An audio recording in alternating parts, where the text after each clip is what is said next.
ఓం నమ శివాయ. ఓం నమో నారాయణాయ. కర్మ నివారణ నరదృష్టి నివారణ కాల భైరవాయై నమో నమః. ఓం వజ్రణకాయ విద్మహే తీక్షణ దగ్గుష్ఠాయ ధీమహి తన్నో లక్ష్మీ నవనారసింహస్వామి ప్రచోదయాత్. హరి ఓం. మా ఛానల్కి స్వాగతం. చూస్తున్న వీక్షకులకు, ప్రేక్షకులకు, ప్రియ కాల భైరవ భగవద్బంధులకి స్వాగతం పలుకుతూ, జ్యోతిష్య అభిమానులకు, సనాతన ధర్మ సంరక్షకులు అందరికీ కూడా నరసింహస్వామి వారి యొక్క జయంతి శుభాకాంక్షలు. అందరిపైనను కరుణ, కటాక్ష, దయ కలిగించాలని కోరుకుంటూ ఆశీర్వచనం. 1/5/2025 నుండి 15/5/2025 వరకు పుట్టినటువంటి వారందరికీ కూడా జన్మదిన శుభాకాంక్షలు. అలాగనే ద్వాదశ రాశుల్లో గ్రహ గమనాన్ని ఒకసారి వీక్షింపచేద్దాం. మేషరాశిలో రవి భగవానుడు ఏడాది తర్వాత సంచార స్థితి. వృషభ రాశిలో దేవగురు బృహస్పతి చివరార్ధ సంచార స్థితి. కర్కాటక రాశిలో కుజ భగవానుడు నీచభంగ రాజయోగ సంచార స్థితి. కన్యరాశిలో కేతు సంచార స్థితి. మీనరాశిలో చతుర్గ్రహ సంచార స్థితి. బుధ భగవానుడు, శుక్ర భగవానుడు, శని భగవానుడు, రాహు భగవానుడితో ద్వాదశ రాశుల్లో గ్రహ గమనాలు ఈ విధంగా ఉన్నాయి. వృశ్చిక రాశి వారికి అర్ధాష్టమ శని వెళ్ళిపోయిన తర్వాత పంచమస్థానంలో చతుర్గ్రహ కూటమి సంచార స్థితి దోషంలో ఉన్నప్పుడు నరసింహస్వామి యొక్క జయంతి సందర్భంగా ఎలాంటి విధిని పాటించడం వలన ఎలాంటి అద్భుత యోగం కలుగుతుందో ఈ వీడియోలో సవివరంగా సంపూర్ణంగా తెలుసుకుందాం. వృశ్చిక రాశిలో ఏ నక్షత్రాలు వస్తాయిగా? విశాఖ నక్షత్రంలోని చివరి పాదం 4వ పాదము, అనురాధ నక్షత్రంలోని 4 పాదాలు, జ్యేష్ఠ నక్షత్రంలో 4 పాదాలు కలిపితే వృశ్చిక రాశి. రాశాధిపతి కుజ భగవానుడు, సంతాన స్థానంలో బుధ భగవానుడు బుధుడు, కలతకారకుడు శుక్రుడు, ఆయుకారకుడు శని భగవానుడు, వాస్తు నరదృష్టికారకుడు రాహు ఉండడం వలన తల్లిదండ్రుల మధ్య, పిల్లల మధ్య, స్థిర చరాస్తుల మధ్య అనేక గొడవలు ఉత్పన్నమయ్యే పరిస్థితి చాలా అధికంగా ఉంటుంది. ఇలాంటి కాల సమయంలోనే సకుటుంబ సపరివార సమేతంగా ఉండే ప్రయత్నం చేయండి. బంధుమిత్రులతో, స్నేహితులతో, అన్నదమ్ములతో, అక్కా చెల్లెలతో ప్రేమతత్వంతో ఉండండి. గొడవలన్నీ సమసిపోతాయి.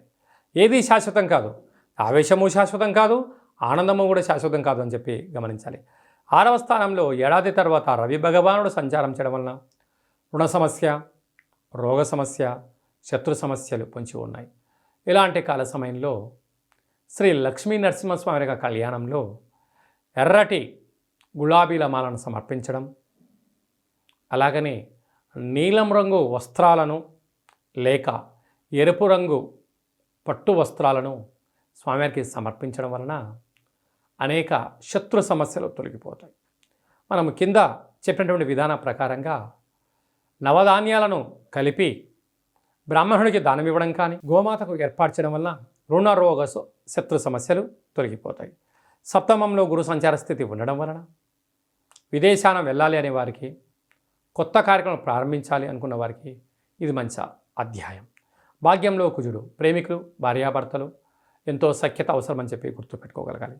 కనుక స్వయం వృత్తులు, సేవా రంగాలు, వ్యాపారాలు, రియల్ ఎస్టేట్ రంగాలు, సెన్సెక్స్ బిజినెస్ చేసేటువంటి వారు, అలాగా సేవారంగ కార్యక్రమంలో ఉండబడిన వారు ఎంతో అప్రమత్తత అవసరమని చెప్పి కూడా గుర్తుపెట్టుకోగలగాలి.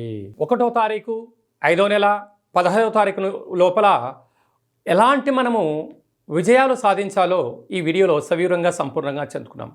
శాస్త్రంలో మనకు ఏమని చెప్పారయ్యా అంటే ఆమా కావయ్య అన్నారు. వైశాఖ మాసం అనగానే పండగలు, పర్వదినాలు, యజ్ఞాలు, యాగాలు, గృహప్రవేశాలు, దేవతా కళ్యాణ మహోత్సవ కార్యక్రమాలు, దేవతల యొక్క జయంతిని చాలా మనం అద్భుతంగా చేసుకుంటూ ఉంటాం. అలాగనే మనకు వైశాఖ మాసలో శుద్ధ పూర్ణిమకు ఒకరోజు ముందుగా శ్రీ నరసింహస్వామి వారి యొక్క జయంతి. కనుక మనమందరము కూడా నరసింహస్వామి వారిని తులసి మాలలతో స్వామివారిని అలంకరించుకుందాం. స్వామివారి ఆశీస్సులు పొందుదాం. స్వామివారి యొక్క జయంతి మహోత్సవ కార్యక్రమంలో పాల్గొందాం. అలాగనే మనకు లక్ష్మీదేవి యొక్క కృప కటాక్షం ఉంటేనే భూమండలం మీద మనిషి యొక్క జీవన గమనం ఉంటుంది. అంటే భక్తి అనేటువంటిది ఎప్పుడైతే మనము తత్వంలో ఉంటామో, ఆధ్యాత్మిక కార్యక్రమంలో ఉంటామో, భక్తి సేవలో ఉండబడిన వారందరికీ కూడా భగవంతుడు గొడుగు పడుతూ ఉంటాడు. అరాచకంలో ఉండబడిన వ్యక్తులకు పిడుగును వేస్తూ ఉంటాడు. కనుక మనకు అందరికీ కూడా స్వామివారికి ఆశీస్సులు నిండు పుష్కలంగా ఉండగలగాలి అన్నట్లయితే, అంటే మనకు శుద్ధ పంచమి నుండి బహుళ ఏకాదశి వరకు, అంటే బహుళ పంచమి వరకు చంద్రుడు బాగా కనపడుతూ ఉంటాడు. కొందరికి పరిస్థితి అనుకూలంగా లేని వారందరికీ కూడా ఓ చిన్న వెసులుబాటు కార్యక్రమం ఏమిటయ్యానగా, రాత్రిపూట చీకటి పడ్డాక చంద్రభగవానుడు వచ్చిన తర్వాత ఒక వెడలపాటి పాత్రలో ఒక గ్లాసు పచ్చిపాలు, ఆవు పాలు కానీ ఏ పాలైనా కూడా, ఆవు పాలు అయితే మరి శ్రేయోదాయకం.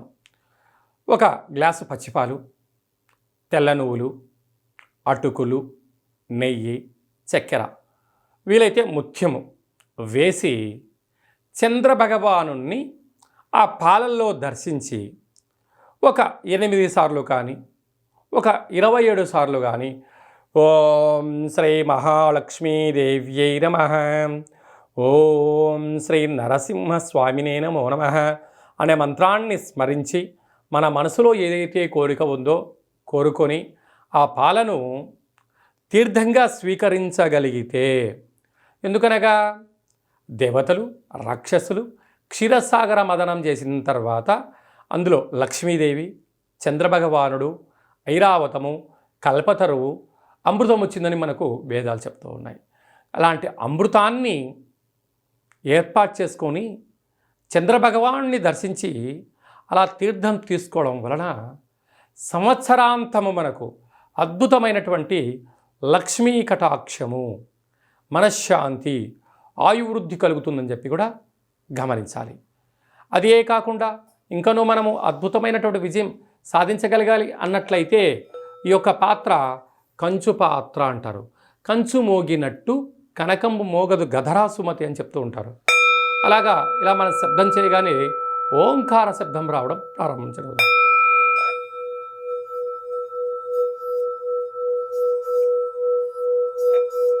ఇలా ఓంకార శబ్దాన్ని సృష్టించడం వలన మనిషి శరీరంలో ఉండబడినటువంటి 7 చక్రాలు వికసించి ఇంట్లో ఉండబడిన దరిద్ర దేవత బయటికి వెళ్ళిపోయి లక్ష్మీదేవి యొక్క కటాక్షం కలిగి ఇల్లంతా సిరులతో కలకలలాడుతూ ఉంటుంది.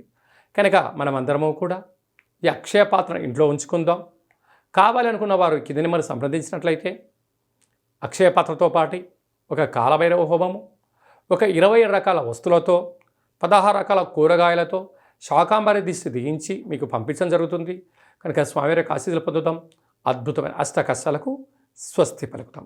అలాగే మీ వ్యక్తిగత జాతకం తెలుసుకోవాలనుకుంటున్నారా?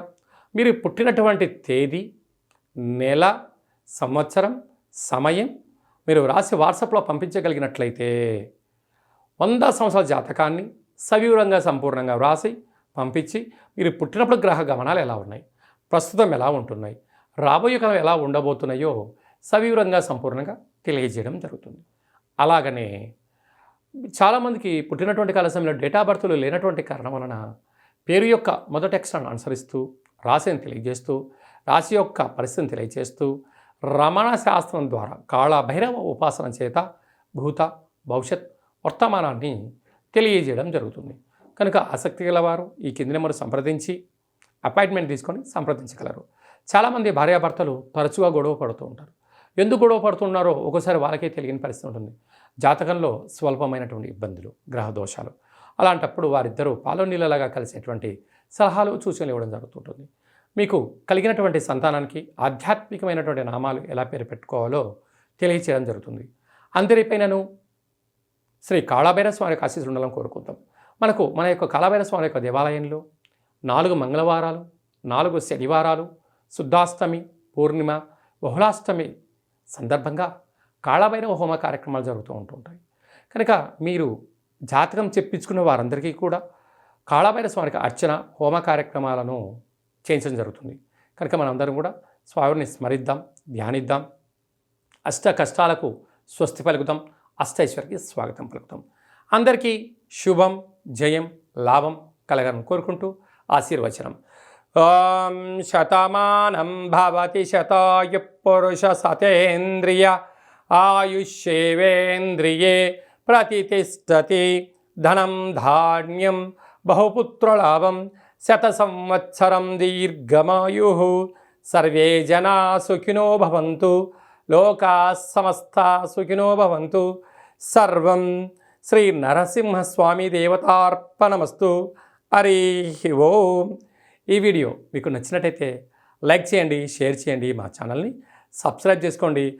ఆధ్యాత్మిక భక్తి సమాచారాన్ని భగవద్బంధువులకు మిత్రులకు చేరవేయండి. శ్రీ నరసింహస్వామి ఆశీస్సులు పొందండి.